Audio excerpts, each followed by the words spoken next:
The girl in the corner had learned long ago that shadows were safer than spotlights. Natalie Brennan pressed herself further against the cold marble wall of the obsidian hall, watching her family parade her younger sister across the gleaming floor like a prize mare at auction. Sophia's golden hair cascaded down her back in perfect waves, her emerald dress hugging curves that had been sculpted by personal trainers and enhanced by the most expensive cosmetic procedures money could buy. Their mother's hand rested possessively on Sophia's bare shoulder as she steered her toward yet another cluster of pale figures who watched with predatory interest. This was the third vampire gathering their family had attended in as many months. Ever since the Treaty of Coexistence had been signed 5 years ago, bringing vampires out of myth and into modern society, humans with ambition had found new ladders to climb. The Brennan family had always been climbers. Their father owned a chain of blood banks that had become extraordinarily profitable once vampires emerged, no longer needing to hunt in secret. Their mother had social aspirations that stretched into immortality itself, and Sophia was their golden ticket. Natalie had turned 23 last month. Sophia was only 19, but she had always been the beauty, the charmer, the one who could light up a room. Natalie was the bookish one, the quiet one, the daughter who preferred libraries to parties and research to romance. She wore her dark brown hair in a simple braid, her dress a modest navy blue that helped her blend into the backgrounds she preferred. Her parents had stopped trying to push her forward 2 years ago, realizing quickly that Sophia was the investment that would pay dividends. The Obsidian Hall was a marvel of modern Gothic architecture built specifically for events like this. Situated beneath the streets of Manhattan, accessible only through guarded entrances, it served as neutral ground where vampires and humans could mingle under the watchful eyes of the Vampire Council. Crystal chandeliers hung from vaulted ceilings, casting prismatic light across marble floors. Along the walls, alcoves held ancient artwork that predated most human civilizations. Everything about the space screamed power, wealth, and danger. Natalie's eyes drifted across the assembled vampires. They were easy to distinguish from the humans in attendance. Their skin held an ethereal pallor that no amount of foundation could replicate, ranging from moonlight white to the color of aged ivory. Many had hair that had faded to shades of silver, platinum, and white over their centuries of existence, though some of the younger ones still retained darker hues. They moved with a fluid grace that made human movement look clumsy by comparison, and their eyes held depths that spoke of lifetimes upon lifetimes of experience. "Isn't she magnificent?" Natalie heard her mother's voice carry across the space. "Sophia has just completed her degree in art history, and she plays violin beautifully. She would make an excellent companion for the right immortal partner." Natalie's stomach turned. Her mother wasn't even trying to be subtle anymore. The whole thing felt like something out of a Victorian novel, except the suitors were literal monsters and the prize was eternity rather than a country estate. A vampire with silver hair and eyes like chips of ice approached Sophia, taking her hand and bringing it to his lips. Sophia smiled radiantly, though Natalie could see the slight tension in her sister's shoulders. For all her practiced grace, Sophia was still human, still capable of fear when faced with beings who could drain her dry before anyone could intervene. "Pathetic, is it not?" The voice came from directly beside Natalie and she jumped, her heart slamming against her ribs. She hadn't heard anyone approach, but now a vampire stood less than a foot away, studying the scene with an expression of distaste. He was tall, easily 6.5 feet, with hair the color of fresh snow that fell past his shoulders in a straight curtain. His skin was the pale white of winter moonlight, making his sharp features look carved from marble. He wore a black suit that probably cost more than her car, with a crimson shirt beneath that matched the color of fresh blood. But it was his eyes that caught her deep burgundy red, like wine held up to candlelight, ancient and knowing. "I'm sorry," Natalie managed, her voice coming out smaller than she intended. "The display." He gestured toward where Sophia was now surrounded by 3 vampires, all competing for her attention while their parents beamed. Humans offering up their daughters like sacrificial lambs, hoping for a drop of immortal influence. It lacks dignity. Natalie bristled despite her fear. And vampires who attend these events to browse through prospective humans like a catalog are dignified. The vampire's lips curved slightly, not quite a smile but close. "Touché, though I attend for very different reasons." He turned those red eyes fully on her, and Natalie felt the weight of his attention like a physical thing. "I am Wulfric Ravenshade, and you are not the daughter being paraded." "No," Natalie agreed, unsure why she was still talking to him. Everything about Wulfric screamed danger. The way he held himself, the power that seemed to radiate from him, the faint tracery of silver scars on his pale hands that suggested violence in his past. That's my sister Sophia. I'm just here because my parents insist on family attendance, yet you hide in the corner. I prefer corners. Fewer people trying to sell you things or make deals that will probably end badly. This time Wulfric did smile, revealing teeth that were slightly too sharp to be human. Wise. You have more sense than most of your kind. He studied her with unsettling intensity. What is your name? Natalie. Natalie Brennan. Miss Brennan. He inclined his head slightly, a gesture that felt courtly and old-fashioned. Tell me, do you believe in fate? The question caught her off guard. I'm not sure. Why? Because I have attended 73 of these gatherings over the past 5 years, watching humans debase themselves and my kind play at being nobility while entertaining potential companions they will discard within decades. I have stood in shadows and alcoves, observing, growing increasingly convinced that my race has lost something essential in our integration with modern humanity. His red eyes never left hers. And yet tonight, for the first time, I find myself engaged in genuine conversation with someone who does not want anything from me. The poets of my youth would call that fate. Natalie's heart was beating too fast. There was something hypnotic about Wulfric, something that made it hard to look away or remember to be appropriately frightened.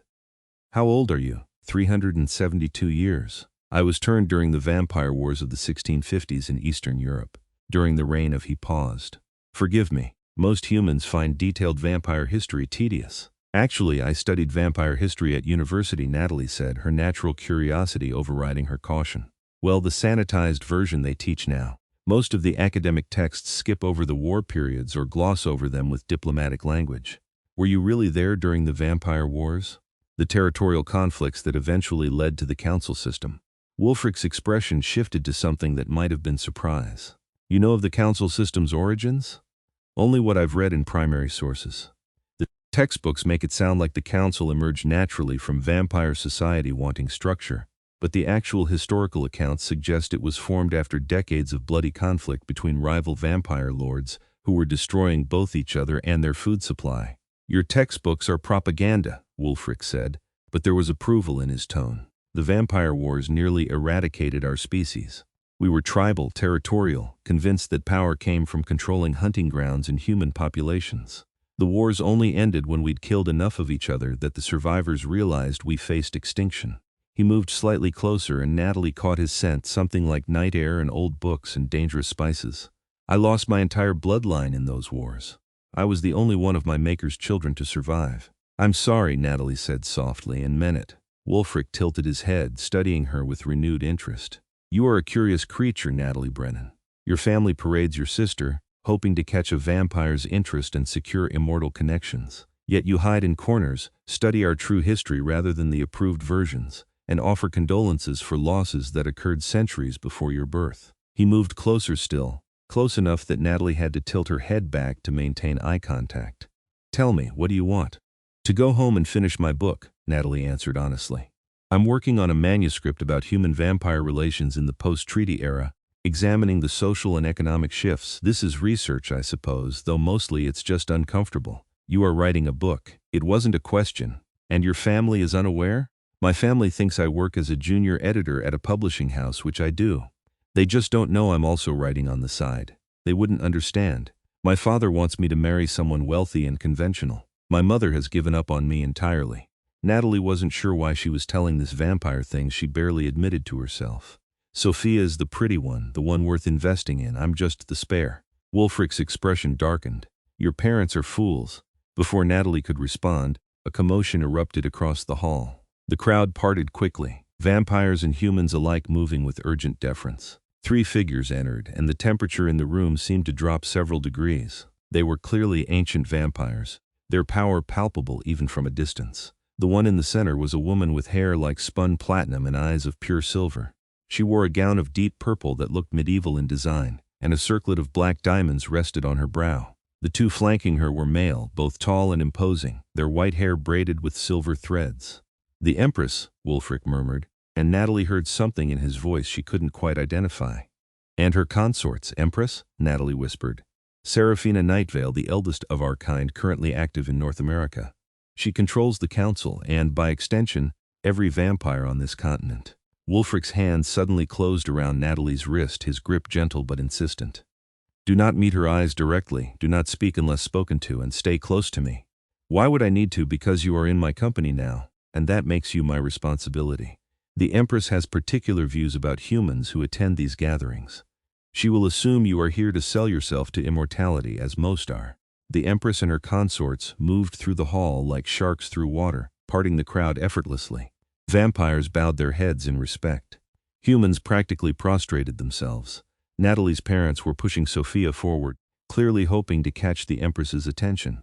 Mrs. Brennan, Mr. Brennan, the Empress's voice carried across the space, musical and cold as winter wind. I am told your daughter is quite accomplished. Bring her here. Natalie watched her mother practically shove Sophia forward. Her sister maintained her composure admirably, curtsying low before the Empress. The ancient vampire walked a slow circle around Sophia, examining her like one might examine a horse. Pretty, Serafina acknowledged. Good bone structure, healthy. She lifted Sophia's chin with one pale finger. But utterly ordinary, another beautiful human girl hoping to trade her fleeting youth for eternal life. The Empress released Sophia with clear dismissal. The world is full of pretty girls, Mrs. Brennan. Your daughter offers nothing unique. Natalie's mother's face went white, then red with humiliation. Her father looked like he wanted to sink through the floor. Sophia's eyes glistened with tears she was too proud to shed in public. The Empress turned, her silver eyes scanning the crowd with predatory calculation. Then those eyes landed on the corner where Natalie stood with Wulfric, and something sharp and dangerous entered her expression. Wulfric Ravenshade, the Empress said, gliding toward them with unnatural speed. How unexpected to see you at one of these events. You usually avoid them with admirable consistency, Your Majesty. Wulfric bowed slightly, but there was no real deference in the gesture. I had business in the city, and yet you linger in corners with humans. Serafina's gaze shifted to Natalie, and Natalie remembered Wulfric's warning about meeting her eyes. She dropped her gaze quickly, focusing on the marble floor. Look at me, girl. It wasn't a request. Natalie felt the compulsion behind the words, an ancient power that made her head lift against her will. She found herself staring into silver eyes that held centuries of cruelty and calculation. Interesting, the Empress murmured. You resist even a little. There is will in this one. She reached out and caught Natalie's face in a grip that was just short of painful, turning her head side to side. Not beautiful like your sister, but there is something compelling about your features. Intelligence, perhaps. Character. She released Natalie and stepped back, her expression speculative. Tell me, girl, what do you do? I'm a writer. Your Majesty, Natalie said, keeping her voice steady despite her racing heart. I'm working on a historical analysis of post-treaty vampire-human relations. Serafina's eyebrows rose. A writer, how quaint. And you study our kind? Yes, Your Majesty. Most humans who study us want to romanticize or demonize. Which do you do? Natalie met those silver eyes again, sensing that honesty was her only safe path. Neither, Your Majesty. I try to document the truth. Vampires are neither angels nor demons. You're simply another intelligent species that humans must now share the world with, and that adjustment has created complex social dynamics worth examining. For a long moment the Empress stared at her. Then, unexpectedly, she laughed. It was a cold sound, like ice cracking. Oh, Wulfric, you have found a curious one.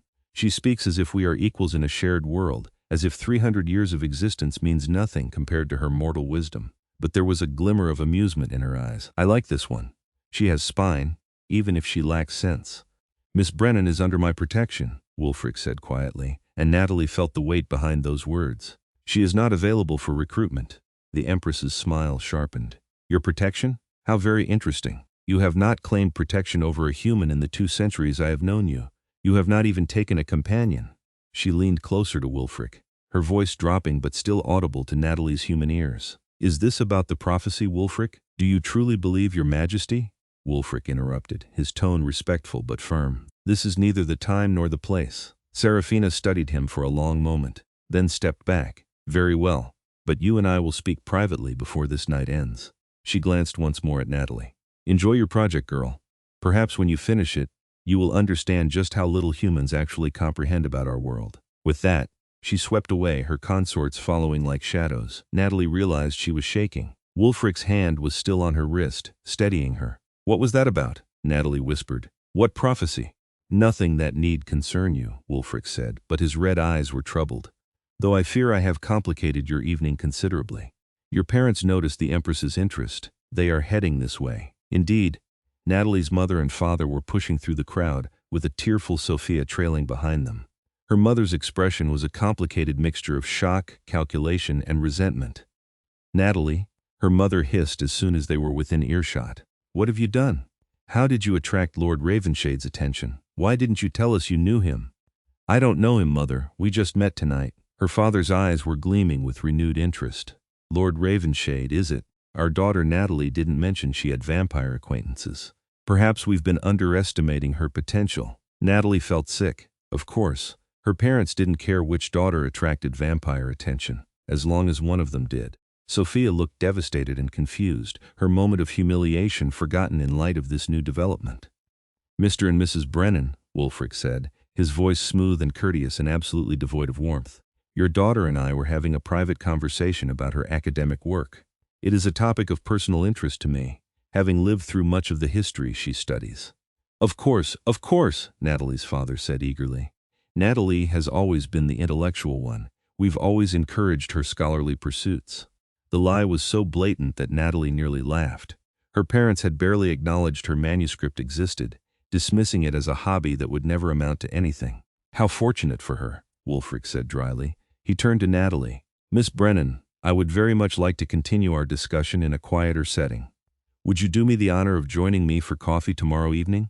There is an establishment I frequent that serves excellent refreshments for both our kinds. It took Natalie a moment to realize he was asking her on what amounted to a date. A vampire who moved with the grace of a predator and had eyes like blood and wine was asking her, the quiet girl in the corner, for coffee. Ah, yes, she heard herself say. That would be nice. Excellent. I will collect you at 8. Your family can provide me with your address, I presume? He looked at her parents with an expression that dared them to refuse. Of course, her mother said quickly, already pulling out her phone. I'll message you the details right away. Wulfric took Natalie's hand, bowing over it in that old-fashioned way that should have seemed ridiculous but instead felt oddly romantic. His lips brushed her knuckles, cool and soft. Until tomorrow, Miss Brennan. I look forward to our continued conversation. Then he was gone, moving through the crowd with supernatural speed, leaving Natalie alone with her family. Her mother immediately grabbed her arm. What did you say to him? How did you get his attention?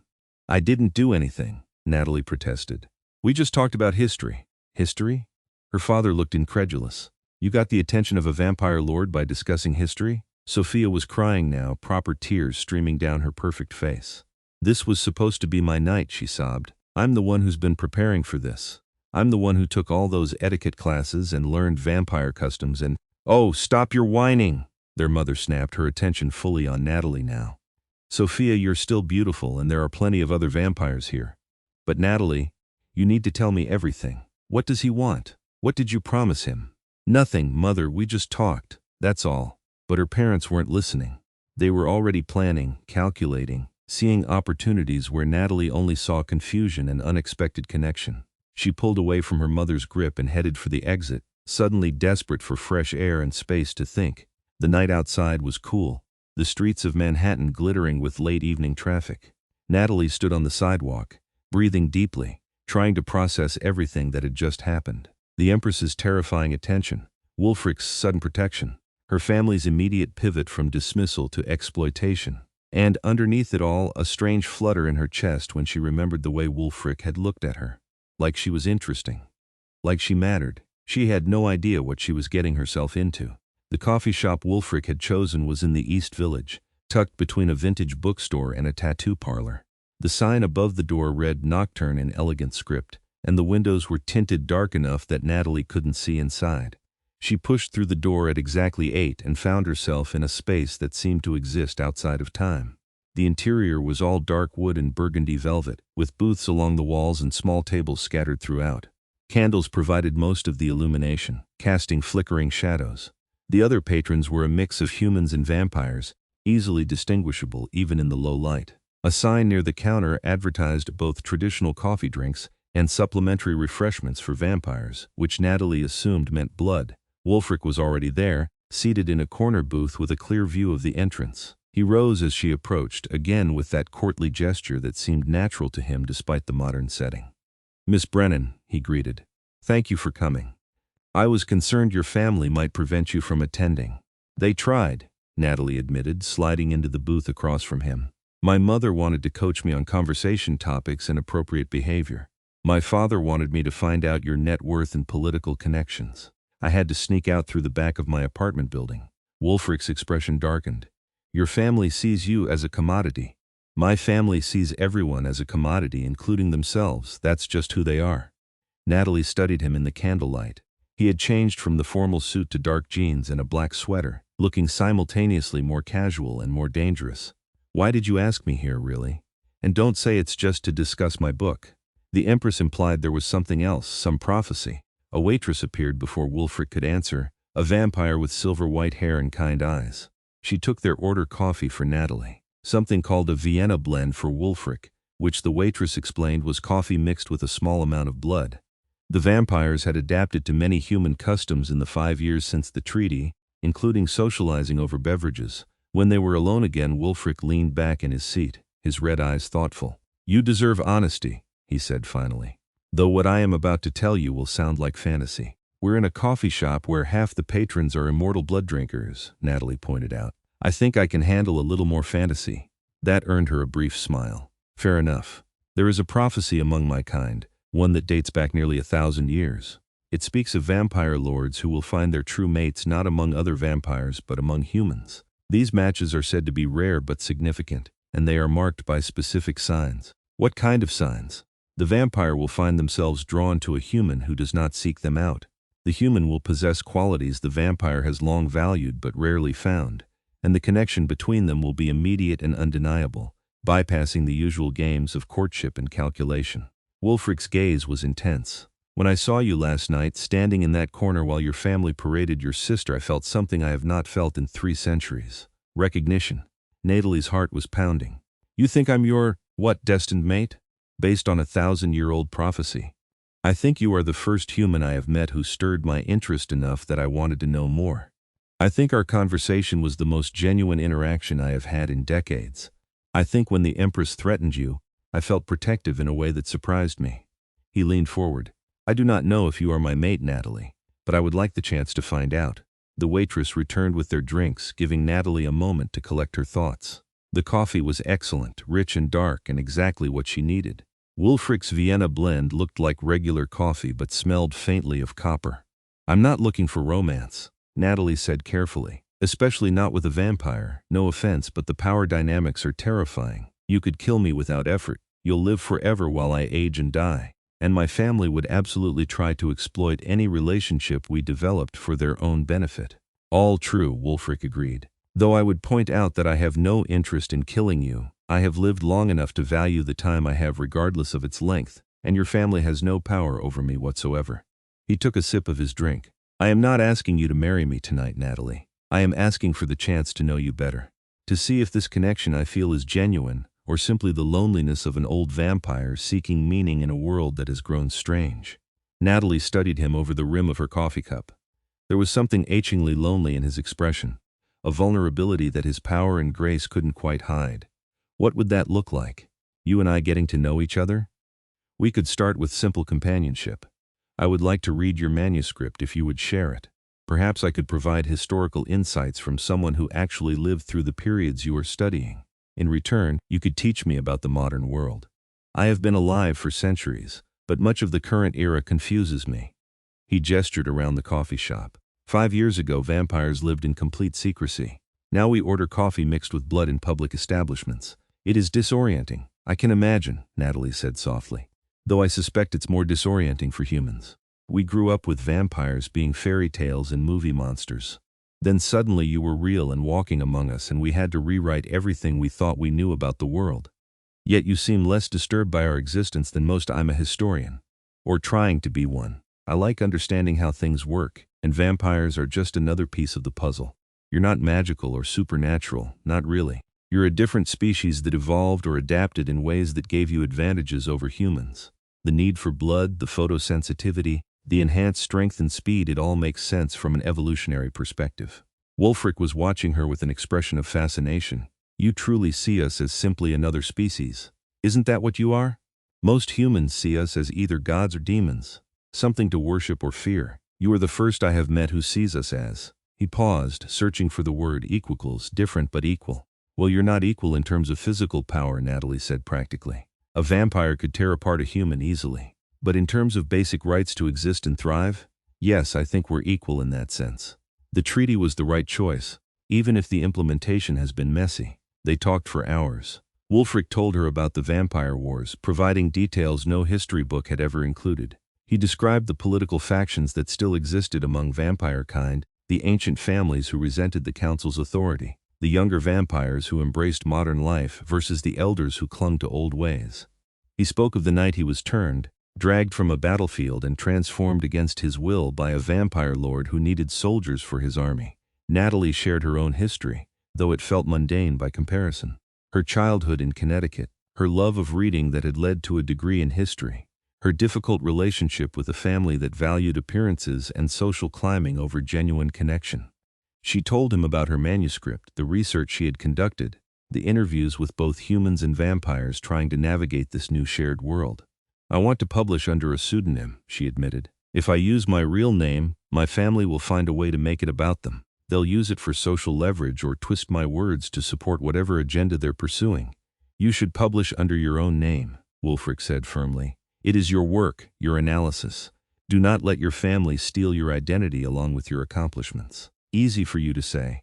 "You're a 300-year-old vampire lord, my parents can't exploit you." "No, but they will try to exploit you through me if we continue to associate. You understand that, yes?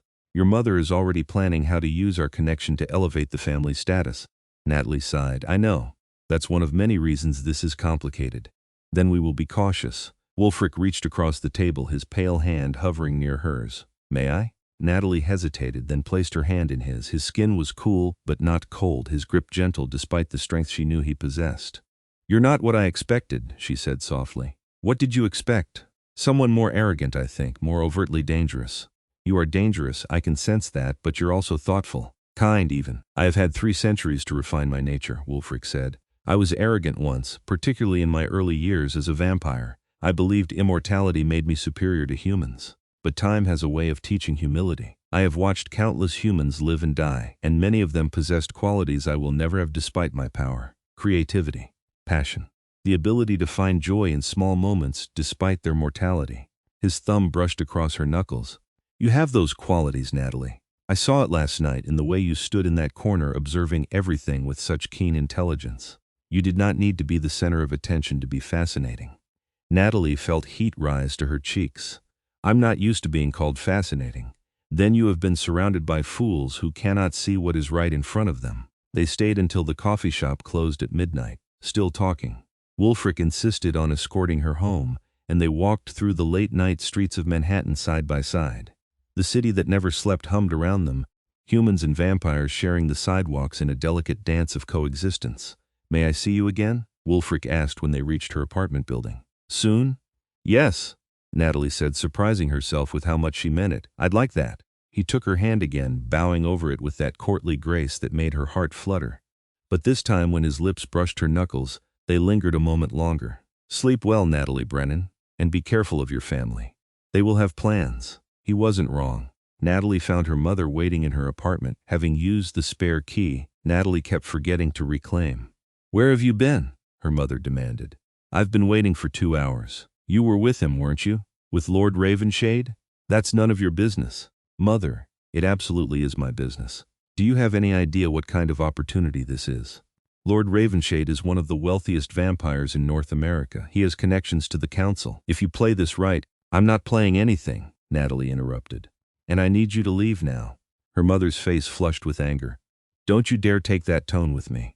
I am your mother, and I have put up with your antisocial behavior and your useless academic pursuits for years. The least you can do is show some gratitude when an actual opportunity presents itself." "You mean the least I can do is let you exploit my relationship for your own benefit?" "No, Mother. This is my life, and I'm not letting you turn it into another one of your social climbing schemes." They argued for another 20 minutes before Natalie finally managed to get her mother out of the apartment. She locked the door, checked the lock twice, and collapsed on her couch with exhaustion. Her phone buzzed with messages from her father, her mother, and even Sophia, all demanding information about Wulfric and her plans. She ignored all of them and opened her laptop instead, pulling up her manuscript. But she found herself unable to focus on the academic language and careful analysis. Instead, she opened a new document and began writing about the coffee shop, about Wulfric's hands and his sad red eyes, and the way he had talked about human creativity with such wistful respect. She was in dangerous territory, and she knew it. But for the first time in years, she felt genuinely alive. Over the following weeks, Natalie and Wulfric fell into a careful rhythm. They met every few days, always in neutral locations: coffee shops, bookstores, museums after hours when the vampire-friendly visiting hours began. Wulfric read her manuscript with the intensity of someone who had lived through the history she documented, offering corrections and insights that transformed her work from academic to invaluable. "This section about the treaty negotiations," he said, one evening, making notes in the margins of her printed pages. "You write that the vampires agreed to restrictions on hunting out of concern for human welfare. That is the official narrative, but it is not accurate." "What's the truth?" Natalie asked, leaning closer to see his notes. "The truth is that we were starving. Modern medicine had made human blood less nutritious, all the chemicals and pharmaceuticals and processed foods in your systems. And the human population was becoming too aware, too technological. We could not hunt as we once did without constant risk of exposure. The treaty was not altruism, it was survival." Natalie absorbed this, her mind already reworking entire chapters. Why doesn't anyone admit that? Because both sides need the fairy tale. Humans need to believe vampires chose peace. Vampires need to believe they remain in control. The truth that we were forced into coexistence by necessity rather than choice serves neither narrative. These conversations were illuminating, but they were also increasingly intimate. Wulfric began sharing more personal details of his past: the family he had lost to the wars, the lover he had watched age and die in his early decades as a vampire, the slow erosion of his humanity as centuries passed. Natalie shared her own fears and dreams, her difficult relationship with her family, her desire to make something meaningful with her life beyond the shallow social climbing her parents valued. And slowly, carefully, they began to touch more, hands brushing as they walked, Wulfric's arm around her shoulders when the autumn air grew cold. Once, memorably, Natalie fell asleep on his shoulder during a late-night movie at his penthouse apartment, and woke to find him watching her with an expression of such tender longing that her breath caught. "You should have woken me," she murmured, still drowsy. "You looked peaceful," Wulfric said softly. "I have not seen peaceful sleep in a very long time. Vampires do not sleep as humans do. We rest, but it is not the same. Watching you was," he trailed off, "a gift." Her family, meanwhile, grew increasingly demanding. Her mother called daily with suggestions about how to deepen her relationship with Wulfric. Her father wanted financial details, business opportunities, introductions to other vampire lords. Even Sophia, who had initially been hurt and resentful, began asking for favors. Could Wulfric introduce her to his vampire friends? Could he get the family invitations to exclusive events? Natalie refused everything, which created a widening rift. Her mother began showing up at her apartment unannounced. Her father threatened to cut off the small allowance he still provided from her trust fund. They called her selfish, ungrateful, a disappointment. "They are not worthy of you," Wulfric said flatly when Natalie told him about the latest confrontation. "You owe them nothing. They're still my family. Family is more than blood relation. Family is those who love and support you, who want you to thrive rather than treating you as a means to their own ends." His red eyes were fierce. "You deserve better, Natalie." The breaking point came 2 months after they had met. Natalie's parents hosted a dinner party and insisted she attend, promising it would be just family. She arrived to find Wulfric there as well, clearly uncomfortable, along with a dozen other vampires and humans from prominent families. "Surprise," her mother announced. "We thought it was time for a proper celebration of Natalie and Lord Ravenshade's courtship." "We are not courting," Natalie said through gritted teeth, even as her face burned with humiliation. "Of course you are, darling. Everyone knows. And we wanted to show our support with a proper society event." Her mother gestured to the assembled guests. "We've invited all the right people. This will establish your relationship in the community." Wulfric stood with predatory stillness, his expression carved from ice. "Mrs. Brennan, your daughter and I are not courting in any formal sense, and even if we were, it would not be appropriate for you to announce or celebrate it without consulting us." "Oh, but we're just so excited," Natalie's father said with false joviality. "Our daughter and a vampire lord. It is cause for celebration, surely?" "No," Wulfric said flatly. He turned to Natalie. "We are leaving." "You most certainly are not," her mother snapped. "Natalie, I forbid you to—" "You forbid nothing," Wulfric interrupted, his voice dropping to a dangerous register that made everyone in the room go still. "Natalie is an adult and her own person. She is not your possession to manipulate or display, and if you continue to harass her, you will discover that my patience has limits." The threat was unmistakable. Several of the vampire guests looked deeply uncomfortable. Human hosts threatening vampire guests was one thing, But vampire lords threatening humans was something else entirely. It violated the treaty's provisions about maintaining peaceful coexistence. Natalie grabbed Wulfric's arm. "Let's just go, please." They left together, ignoring her mother's shrill protests. Outside in the cool October air, Natalie finally let herself shake. "I'm so sorry. I didn't know they were planning that." "I know you did not. Your family is." Wulfric paused, clearly searching for diplomatic language and failing to find it. "Insufferable." Despite everything, Natalie laughed. It came out slightly hysterical. "That's one word for them." Wulfric's expression softened. He pulled her into his arms and Natalie went willingly, pressing her face against his chest. He smelled like night and old books and safety. "I meant what I said in there," he murmured into her hair. "You deserve better, and I will not allow them to use me as leverage to control you. They're going to keep pushing. They won't stop until they've extracted every possible advantage from this situation. Then we will make it clear there is no situation to exploit." Wulfric pulled back enough to meet her eyes. Unless what? Unless we give them a situation that is entirely on our terms." "Natalie, I have tried to be patient. I have tried to give you time and space to decide what you want. But the truth is that I have not been this drawn to another being in 300 years. When I am with you, the loneliness that has defined my existence fades. You make me remember what it feels like to care about something beyond mere survival." Natalie's heart was pounding. "Wulfric, I want to court you," he said firmly. "Properly. Not because your family demands it or because of any prophecy, but because I cannot imagine continuing to exist without you in my life." He cupped her face in his cool hands. "I am asking you to take a chance on something that terrifies me as much as it terrifies you. I am asking you to see if this connection between us could become something lasting." "You're immortal," Natalie whispered. "I'm going to age and die, and every moment I have with you will be worth that eventual loss. I have lived for centuries, Natalie. I have seen empires rise and fall, and I am telling you that the weeks I have known you have been more meaningful than entire decades of my existence." His thumb brushed across her cheekbone. "I am not asking you to become a vampire. I am not asking you to give up your work or your independence. I am simply asking for the chance to love you for however long we have." Natalie felt tears prick her eyes. "I don't know how to do this. I've never been in love. I've never even had a serious relationship. And you're a 300-year-old vampire lord who has lived through things I can barely imagine." "Then we will learn together," Wulfric said softly. "I may have experience with time, but I am as lost in this as you are. The heart does not gain wisdom with age. It simply accumulates scars." Natalie made her decision. She rose on her toes and kissed him. Wulfric went perfectly still for one heartbeat, then kissed her back with a gentleness that made her ache.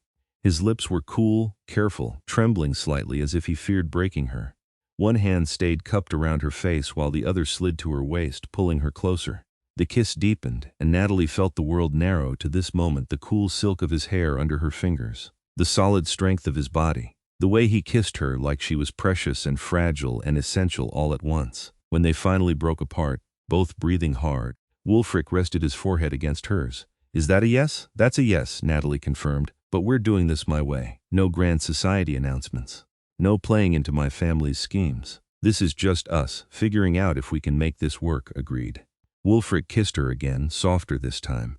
"Though I should warn you that the Empress will have opinions once she learns we are formally courting." "Why? What does she care about your love life?" "Because I am one of the oldest vampires in her territory, and my choices carry political weight whether I wish them to or not. If I formally court a human, it sends a message about vampire-human relations. Other vampires will pay attention." Natalie groaned. "I hate politics, as do I, but we will navigate them together." He laced his fingers through hers. "Come, let me take you somewhere that belongs only to us." He brought her to a private library housed in a building that looked abandoned from the outside, but was actually a sanctuary for vampire scholars. The interior was stunning floor-to-ceiling shelves packed with books in dozens of languages, some of them centuries old. Reading alcoves were scattered throughout, lit by soft lamps that accommodated vampire vision without the harsh brightness that pained their photosensitive eyes. "This is incredible," Natalie breathed, turning in a slow circle. "I've never seen anything like it. It is one of the few places I feel truly at peace," Wulfric said. "I have spent decades here, reading and studying, trying to understand how the world has changed around me." He led her to an alcove in the back filled with comfortable chairs and a small table. "This is my personal space. No other vampire uses it. I would like it to be our space, if you are willing." They stayed there until dawn forced Wulfric to leave, talking and reading and stealing kisses in the quiet sanctuary. Natalie felt something settle in her chest, a sense of rightness she had never experienced before. This was what she wanted. Not her family's social climbing or society expectations, but this quiet moments with someone who saw her and valued her exactly as she was. The weeks that followed were both wonderful and complicated. Natalie and Wulfric were officially courting, which meant navigating an entirely new social landscape. The vampire community had strict protocols about courtship, particularly when it involved a vampire lord and a human. They had to register their relationship with the council, which meant paperwork and interviews and formal approval. The Empress summoned them both for an audience. "You are certain about this?" Serafina asked, examining Natalie with those unsettling silver eyes. They were in the Empress's private chambers deep beneath the city, a space that looked like it belonged in a Gothic cathedral. "You understand what courting a vampire lord entails?" "I think so, Your Majesty," Natalie said carefully. She had done extensive research over the past week, reading every council document she could access about vampire-human courtships. "You will be bound by vampire law as well as human law. You will be under Wulfric's protection, which means any who harm you harm him. You will be expected to understand and respect vampire customs and hierarchy, and if you choose to separate, there are formal procedures that must be followed." The Empress leaned forward. "Are you prepared for that level of commitment?" "Yes, Your Majesty." "Why?" The question was sharp. You could have any human partner you wished. Why risk a relationship with someone who could drain you accidentally, who will watch you age while he remains unchanged, who belongs to a world that is fundamentally dangerous to your kind? Natalie met those silver eyes steadily. "Because he makes me happy, Your Majesty. Because when I'm with him I feel like the best version of myself. Because he respects my work and my intelligence and my choices. And because love is always a risk, whether your partner is human or vampire. At least with Wulfric, I know exactly what risks I am taking." Serafina studied her for a long moment, then smiled slightly. "You have spine, girl. I said that the first night I met you, and it remains true." She turned to Wulfric. "She is better than you deserve, but then humans usually are. Treat her well, or I will be displeased." "I would expect nothing less, Your Majesty," Wulfric said dryly. They received the council's formal approval, which helped in some ways and complicated matters in others. The vampire community began treating Natalie with a deference that made her uncomfortable. Other vampires would bow slightly when they saw her, acknowledging her as Wulfric's chosen companion. Humans who wanted vampire connections began approaching her, trying to use her as a conduit to vampire society. And her family became absolutely unbearable. "I knew it," her mother crowed when she heard the news. "I knew our Natalie would come through. Lord Ravenshade is one of the most powerful vampires in the city. The connections we can make through you, you will make no connections through me," Natalie said coldly. "Mother, I need you to understand something. My relationship with Wulfric is mine. It has nothing to do with you or Father or Sophia. And if you continue trying to exploit it, I will cut you out of my life completely." "You can't mean that. We're your family. You've made it very clear over the years that family means nothing to you beyond what advantages it can provide." "Fine. Then you get nothing from me." The argument that followed was brutal. Her mother accused her of being selfish, ungrateful, spiteful. Her father threatened legal action, though what kind he never specified. Sophia cried and begged, asking why Natalie couldn't just help them a little. Wulfric, when he arrived to find Natalie shaking with anger and unshed tears, was magnificently cold. "You will leave," he told her family, "and you will not contact Natalie again unless she explicitly permits it.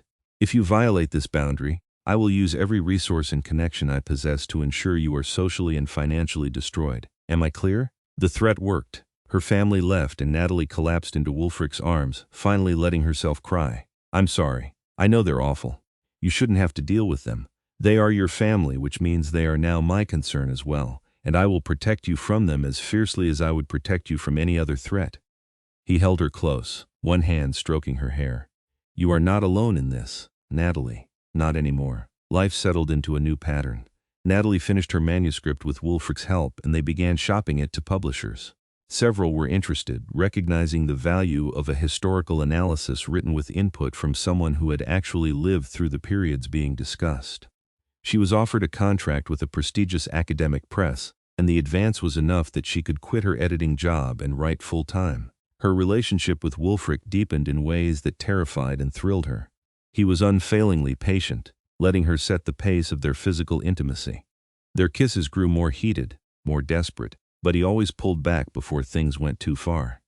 "I do not want to hurt you," he explained one night when she questioned his restraint. They were in his penthouse, tangled together on his couch, her lips swollen from kissing. I am stronger than you. I have instincts that are not entirely civilized. If we are to consummate this relationship, I need to be certain I can control myself. I trust you, Natalie said softly, tracing the line of his jaw. You've never once made me feel unsafe. And I never will if I have anything to say about it. He caught her hand, pressing a kiss to her palm. But I have lived long enough to know that wanting to protect someone and being able to do so perfectly are different things. Give me time to be certain. She gave him time, though the waiting was increasingly difficult. She had never been particularly interested in physical intimacy before, but with Wulfric, she found herself wanting with an intensity that surprised her. She wanted to know him completely, to map every inch of his pale skin, to make him lose that iron control he maintained so carefully. 4 months into their courtship, Wulfric asked her to move into his penthouse. You are here most nights anyway, he pointed out, and your apartment is too easily accessible to your family and others who would bother you. My home has security that can keep out anyone I do not explicitly permit entry. Natalie agreed, and the move was remarkably easy. She didn't have much, mostly books and her laptop and clothes. Wulfric cleared space in his extensive library for her research materials, set up an office for her writing, and made it clear that his home was now their home. I have lived alone for a very long time, he told her the first night she officially stayed there. Having you here, it changes everything. The space feels alive in a way it has not been for decades. They fell into domestic rhythms that felt both strange and natural. Wulfric worked from home most days, managing investments and properties that he had accumulated over centuries. Natalie wrote, sometimes in her office but often in the library alcove where they had first kissed. They cooked together in the evenings. Natalie cooked while Wulfric watched and occasionally helped, amused by her insistence that he needed to know how to prepare human food even if he couldn't eat it. When I finally meet your human friends, I do not want to be the vampire who cannot even boil water, he said seriously, chopping vegetables with supernatural precision. Bold of you to assume I have human friends, Natalie said dryly. I'm not exactly social. Then we shall be unsocial together, though I insist we at least befriend the owner of the coffee shop where we had our first date. She has been very kind about reserving our usual table. Life was good, terrifyingly good. Natalie kept waiting for something to go wrong, for the other shoe to drop. She should have known better than to tempt fate. The attack came on a cold December night. Natalie was walking home from a meeting with her publisher, declining Wulfric's offer to escort her, because it was only 6 blocks and still early evening. She was on a busy street, surrounded by humans and a few vampires, when someone grabbed her from behind and yanked her into an alley. She barely had time to scream before a hand clamped over her mouth.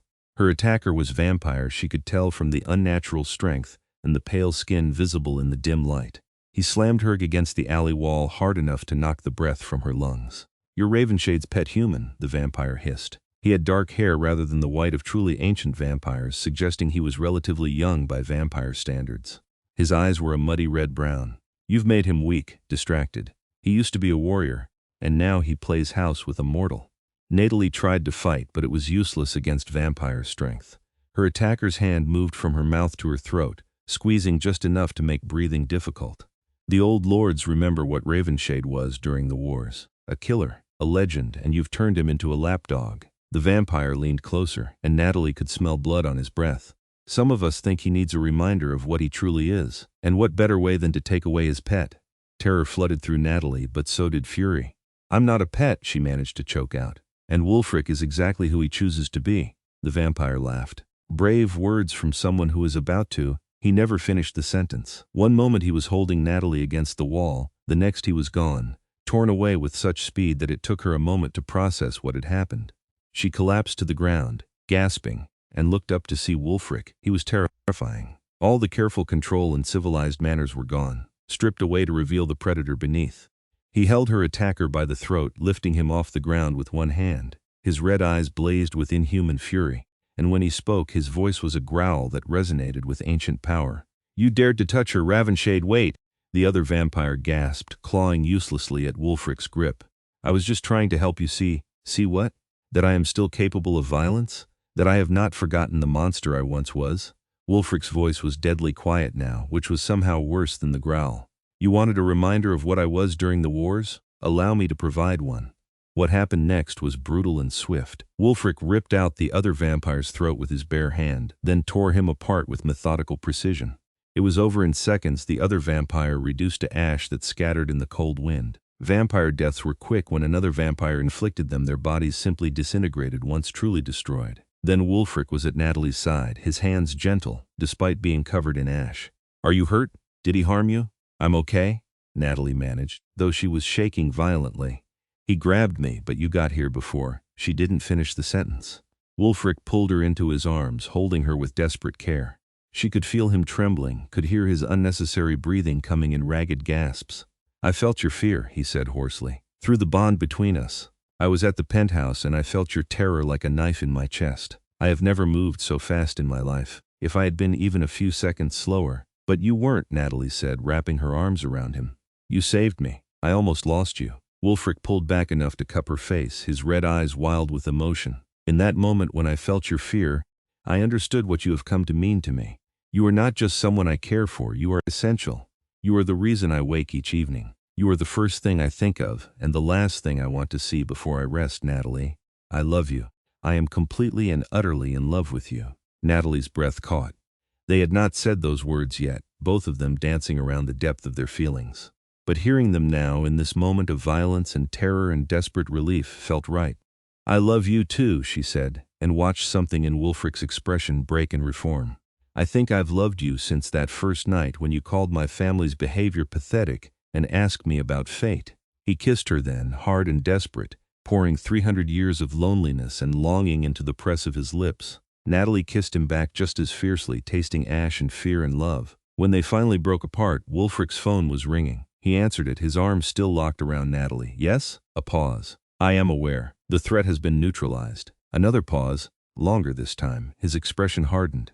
"I understand. We will be there within the hour." He hung up and met Natalie's eyes. "That was the Empress. She wants to see us immediately. The vampire I just killed was Dimitri Ashwood, nephew to Lord Ashwood, one of the most powerful vampire families in North America. His death will have consequences." Lord Ashwood's estate was in Westchester, a sprawling mansion that had been old when America was young. Natalie and Wulfric arrived to find it lit up like a macabre festival, with dozens of vampires gathered in the main hall. The Empress was already there, seated on a throne-like chair that had probably been imported from some European castle. Lord Ashwood stood before her, a tall vampire with silver-white hair and eyes like chips of ice. "Wulfric Ravenshade," Ashwood said coldly as they entered. "You killed my nephew." "Your nephew attacked my companion," Wulfric replied, his voice steady. "He attempted to harm her because he disapproved of my relationship with a human. I defended her, as is my right under council law. Dimitri was barely 200 years old. Young and foolish, perhaps, but hardly deserving of execution. He put his hands on Natalie's throat with intent to kill. I responded accordingly." The Empress raised one pale hand, silencing them both. "I have heard both accounts of the incident. Witnesses confirm that Dimitri Ashwood did indeed attack Miss Brennan without provocation, and that Wulfric responded to defend his formally acknowledged companion." Her silver eyes were cold. Under council law, Wulfric was within his rights to kill Dimitri. "However, Lord Ashwood, you are owed acknowledgement of your loss." "I want more than acknowledgement," Ashwood said. "I want restitution. Wulfric Ravenshade has grown soft with his human pet. He has forgotten his place in vampire society. He should be reminded." "What do you propose?" the Empress asked. "A challenge, single combat, old style. Wulfric and I with the human as the prize. If I win, she becomes mine to do with as I please. If he wins, the matter is settled and I will make no further claims." Natalie felt ice flood her veins. This was insane. They were talking about her like she was property, like she had no say in any of this. "No," she said loudly. And every vampire in the room turned to stare at her. "Absolutely not. I'm not a prize to be wagered in some barbaric ritual combat. I'm a person." "You are a human in vampire territory, girl," Ashwood said dismissively. "You have no voice here. Actually, under the Treaty of Coexistence, I have every right to refuse participation in any vampire ritual that involves me directly," Natalie said, her voice shaking but firm. She had read the treaty documents dozens of times while researching her book. Section 7, Clause 12. No human may be compelled to participate in vampire customs or traditions without their explicit consent. That includes being used as a prize in ritual combat. The Empress's lips curved slightly. "The girl knows her law." "She is correct, Lord Ashwood. You cannot use Miss Brennan as a prize without her consent." "Then I challenge Ravenshade for the insult of killing my nephew," Ashwood said immediately. "To the death. Do you accept, Ravenshade? Or will you hide behind your human skirts?" It was a trap, Natalie realized. Ashwood was old and powerful. Wulfric was 372 years old, but Ashwood looked ancient even by vampire standards. If Wulfric refused the challenge, he would be seen as weak, but if he accepted, he might die. I accept, Wulfric said quietly. No! Natalie grabbed his arm. Wulfric, you don't have to do this. He's just trying to provoke you. He succeeded, Wulfric said, covering her hand with his. Natalie, Dimitri's attack was not random. Ashwood sent him, testing to see if I was still the warrior I once was, or if loving you had made me vulnerable. Now Ashwood knows the answer, and he will not stop until he has tested me himself. Better to end this now, on my terms. You could die, I could, but I will not. I have too much to live for. He cupped her face, kissing her forehead gently. Trust me. The combat was held in the estate's courtyard under a cold December sky. Vampires gathered in a circle, creating an arena. The Empress sat in a chair brought out for her, flanked by her consorts. Natalie stood beside them, her heart pounding so hard she felt sick. Wulfric and Ashwood faced each other in the center of the circle. Both had removed their shirts, revealing pale torsos marked with silver scars, the only kind of wounds that left permanent marks on vampire flesh. To the death, the Empress intoned, no weapons beyond your natural gifts. The combat ends when one of you is destroyed. Begin. They moved with speed that human eyes could barely follow. Ashwood struck first, a blow that should have taken Wulfric's head off. But Wulfric ducked under it, countering with a strike to Ashwood's ribs that Natalie heard crack even from 20 feet away. They separated, circled, struck again. It was the most terrifying thing Natalie had ever witnessed. These were not the civilized vampires who attended society events and drank coffee in modern cafes. These were apex predators, ancient and deadly, using every ounce of their supernatural power to destroy each other. Blood flew darker than human blood, almost black in the courtyard lights.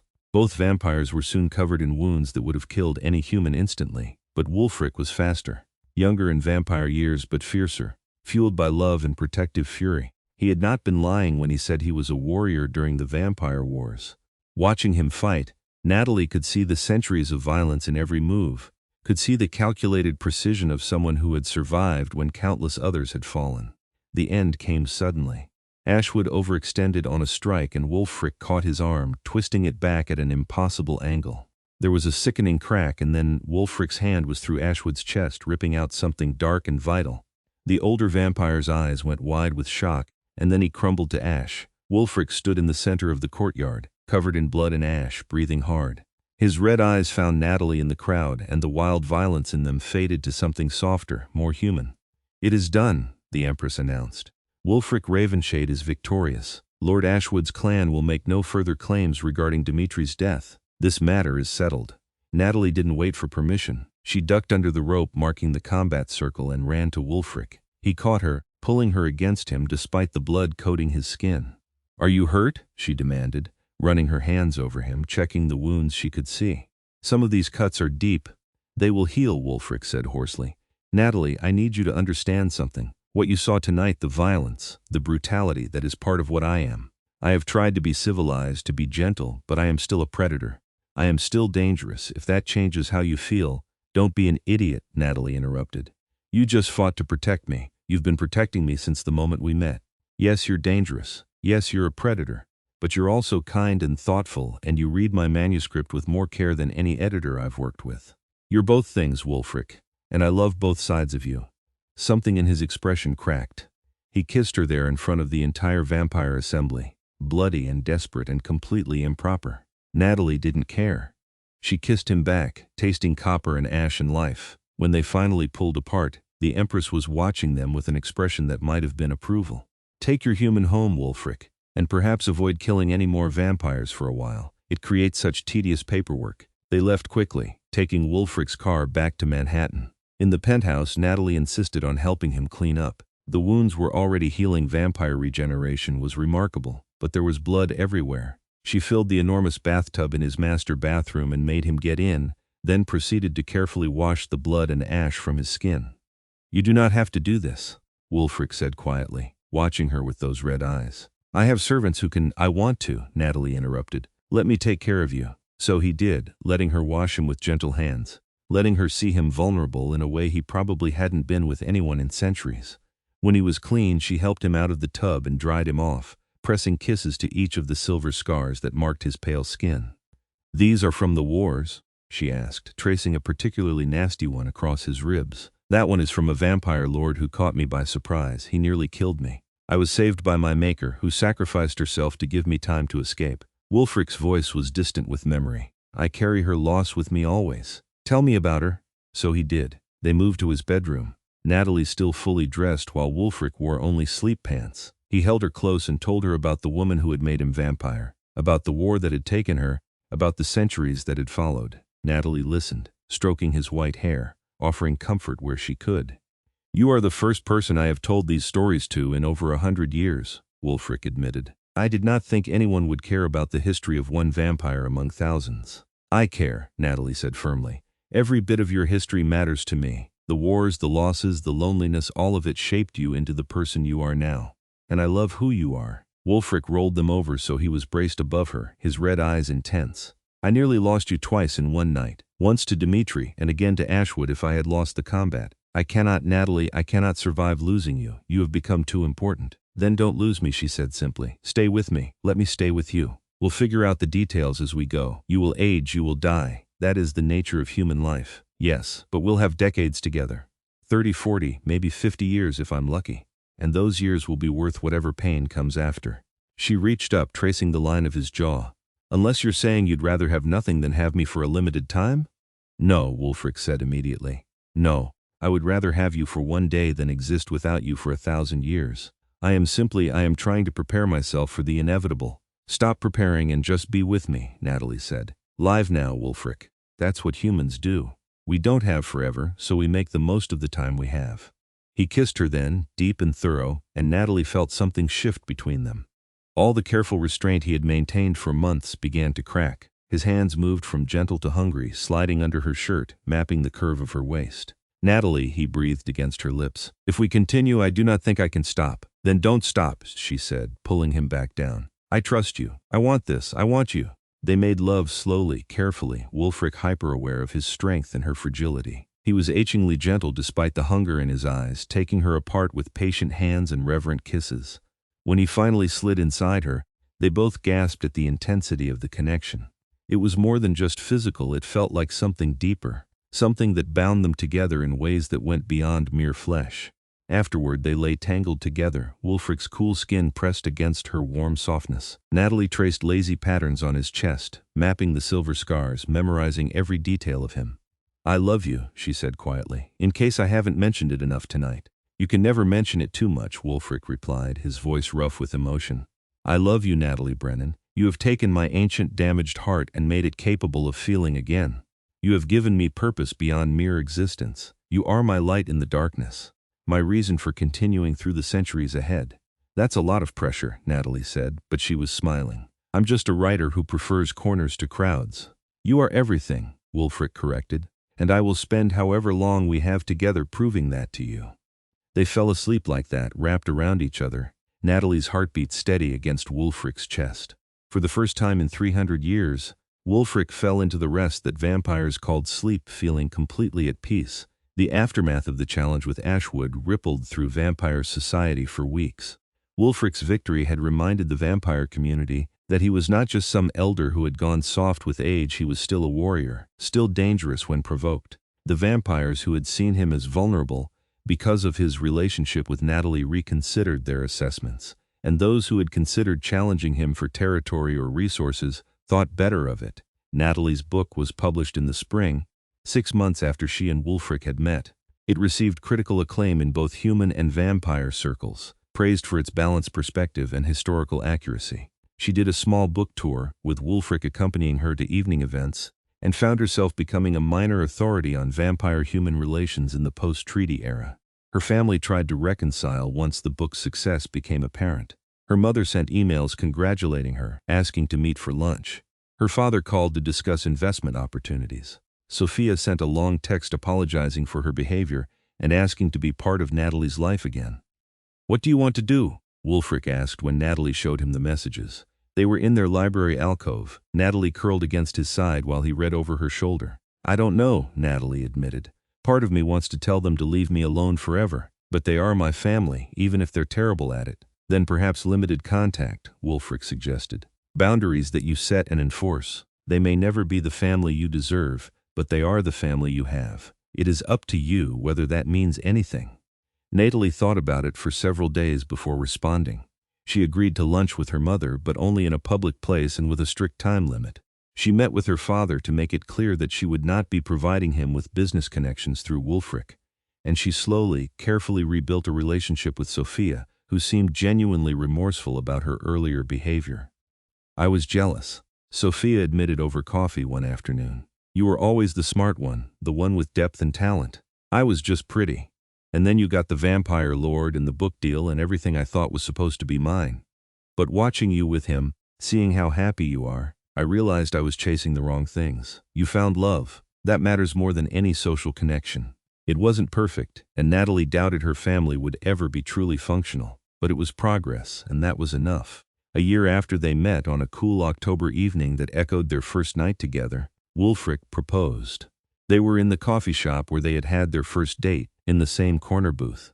Wulfric had been unusually quiet all evening, his red eyes thoughtful as he watched her across the table. "You are thinking very loudly," Natalie finally said. "What's wrong?" "Nothing is wrong. Everything is quite right, actually." Wulfric reached across the table, taking her hand. "Natalie, I have existed for 373 years. I have seen empires rise and fall. I have witnessed the best and worst of both human and vampire nature. I have loved and lost and survived when I was not certain I wanted to, and in all that time, I have never felt as alive as I do when I am with you." He pulled a small box from his pocket, opening it to reveal a ring. The stone was a deep red ruby, surrounded by small diamonds, set in a band of white gold that looked antique. "This ring belonged to my mother," Wulfric said softly. "It is one of the few possessions I have from my human life. I have carried it with me for over 300 years, waiting for someone who mattered enough to give it to." He met her eyes. "Marry me, Natalie. I know we will not have forever. I know you will age while I remain unchanged. I know that every year we have together brings us closer to the inevitable loss. But I want every moment I could have with you. I want to call you my wife in all the ways that matter to both our kinds. I want to build a life with you, however long it lasts." Natalie felt tears streaming down her face. "Yes," she said, her voice shaking. "Yes, absolutely yes." Wulfric slipped the ring onto her finger, and it fit perfectly, the ruby glowing like captured blood in the candlelight. Then he was around the table, pulling her into his arms, kissing her while the other patrons in the coffee shop applauded. They were married in the spring, 2 years after they met. The ceremony was a blend of human and vampire traditions, held in the library sanctuary where they had first kissed. The Empress herself attended, along with several dozen vampires from Wulfric's clan and a small group of humans that included Natalie's family and a few close friends she had made through her writing. Natalie wore a dress the color of moonlight, her dark hair woven with small white flowers. Wulfric wore black formal attire that made him look like he had stepped out of a Gothic painting, his white hair loose around his shoulders. When they exchanged vows, speaking promises in both English and the ancient vampire language, there was not a dry eye in the sanctuary, including, surprisingly, some of the vampires. "You are stuck with me now," Natalie whispered as they kissed to seal their marriage. "I can think of no better fate," Wulfric replied. The years that followed were the happiest of Natalie's life. She continued writing, publishing 2 more books that became required reading in university courses on vampire studies. Wulfric supported her work completely, offering historical insights, introducing her to vampires willing to be interviewed, and reading every draft with meticulous care. He also began his own project, a memoir of his experiences during the vampire wars, something no vampire had ever attempted before. They traveled, visiting the places where Wulfric had lived during his human life and the centuries that followed. Natalie documented everything, fascinated by the layers of history her husband carried with him. They returned to Manhattan each year, to their penthouse and their library alcove, to the life they had built together. Natalie's relationship with her family remained complicated but stable. Her parents never fully accepted that she would not use her vampire connections for their benefit, but they stopped actively trying to exploit her. Sophia married a human businessman and seemed genuinely happy, finding fulfillment in a normal life rather than the vampire society she had once coveted. And through it all, Natalie and Wulfric loved each other with an intensity that never faded. Vampire-human marriages were still rare, still considered risky by both communities. But they made it work through careful communication, mutual respect, and the deep understanding that their time together was precious, precisely because it was limited. On their 10th anniversary, Natalie asked the question that had been lurking in the back of her mind for years. They were in bed, dawn approaching, Wulfric's cool skin pressed against her warmth. "Do you ever wish I would become a vampire?" she asked quietly. So we could have forever instead of just decades. Wulfric was silent for a long moment. I have thought about it, he admitted. How could I not? The idea of losing you is a pain I carry with me every day.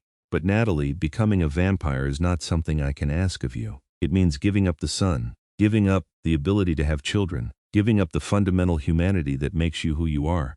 I fell in love with the brilliant, compassionate human woman who stood in a corner watching the world with intelligent eyes. I cannot ask you to give up what makes you yourself even to stay with me forever. But if I wanted it, if I chose it, then I would support your choice, and I would be the one to turn you, because I would trust no other vampire to do it correctly. But it must be your choice, Natalie, not mine, and not something you do out of fear of leaving me. If you become a vampire, it must be because you genuinely want immortality, not because you are trying to save me from grief. Natalie thought about it for months. She researched vampire turning, interviewed humans who had been transformed, learned about the physical and psychological changes involved. She was 33 now, and while she was still young by human standards, she could feel time passing in a way she never had before. In the end, she chose to remain human. I love the sun too much, she told Wulfric. I love writing in coffee shops at noon and taking walks in the park in summer. I love the changing seasons and the way the world looks in daylight. And honestly, I love knowing that our time together is finite. It makes every moment more precious. If we had forever, we might take each other for granted. But knowing we have limits makes me appreciate every single day. Wulfric held her close that night and cried actual tears, pink-tinged with old blood, the only kind vampires could produce. You are so brave, he whispered. Braver than I ever was. You face your mortality with such grace. I face it knowing I have been loved by you, Natalie replied. That's more than most humans ever get. They had 37 years together before Natalie's health began to fail. She was 60, still sharp and brilliant, but with a body that was slowly wearing out. Her heart had never been strong, a congenital condition that had been manageable but grew worse with age. Wulfric insisted on the best medical care, hiring specialists, trying every possible treatment. But modern medicine could only do so much. On a cool October evening, exactly 37 years after they had met, Natalie lay in their bed with Wulfric beside her. Her breathing was labored, her heart struggling.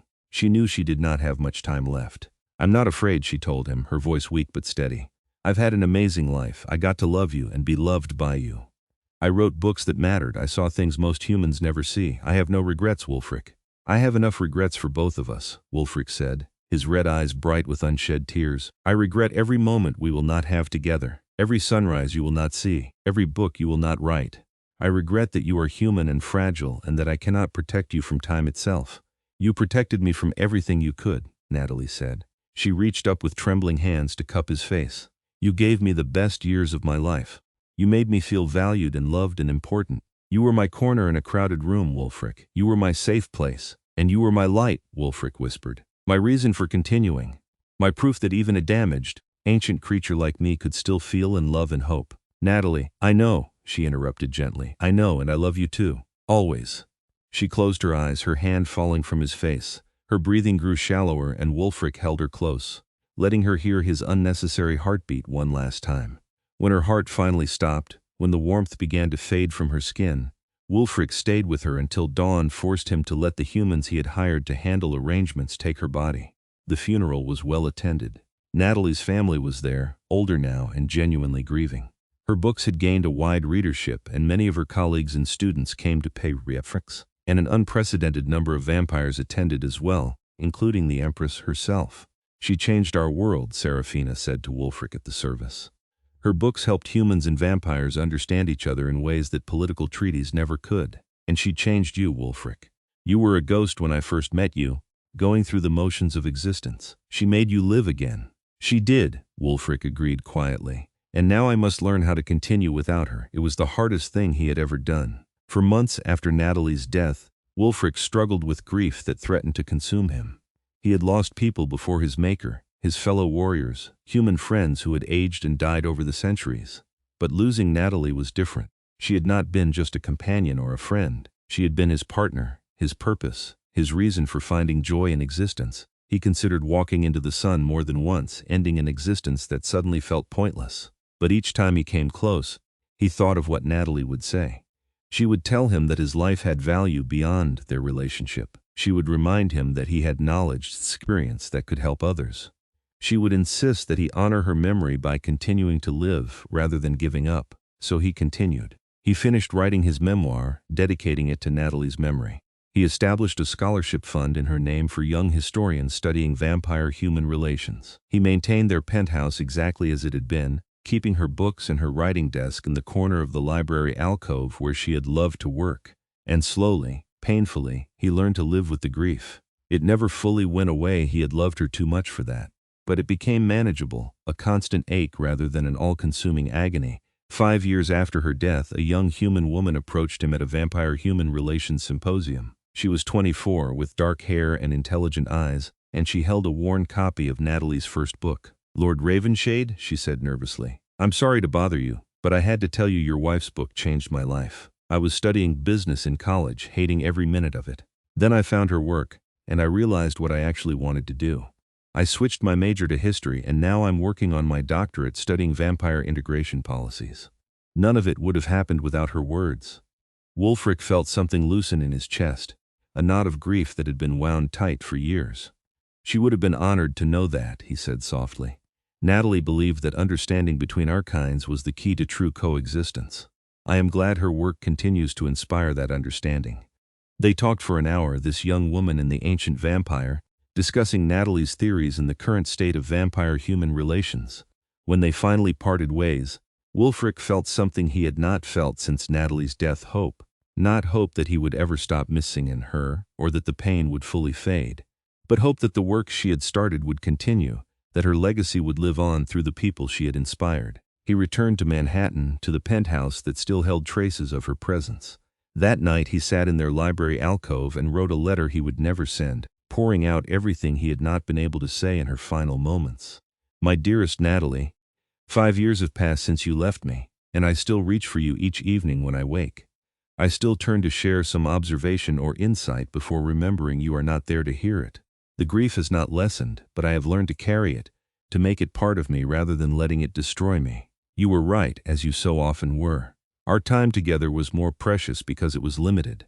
I do not regret your choice to remain human, even though it meant losing you far too soon. You lived your life on your terms, with courage and grace, and I was honored to be part of it. I met a young woman today who was inspired by your work. There will be others, I think. Your books continue to open minds and build bridges between our kinds. You changed the world, my love. You certainly changed mine. I will continue as you would want me to. I will write and work and use my centuries of experience to make the world a better place. But every good thing I do, every life I touch, will be because you taught me how to care again. You will be there in everything I accomplish, because you made me capable of more than mere existence. I love you, Natalie Brennan. I loved you from the moment I saw you standing in that corner, observing the world with those intelligent eyes. I loved you through every moment of our 37 years together. And I will love you through every century that remains of my existence. You were the quiet one in the corner, and I was the vampire who could not look away. Thank you for choosing me. Thank you for loving me. Thank you for every beautiful, precious moment. Yours always and forever. Wulfric. He folded the letter carefully and placed it in the box where he kept his most precious possessions, a few items from his human life, the wedding band Natalie had worn, and photographs of their years together. Then he closed the box and set it back on the shelf, and Wulfric Ravenshade, 390-year-old vampire lord, continued into the long centuries ahead, carrying the memory of the human woman who had taught him how to live again. The end.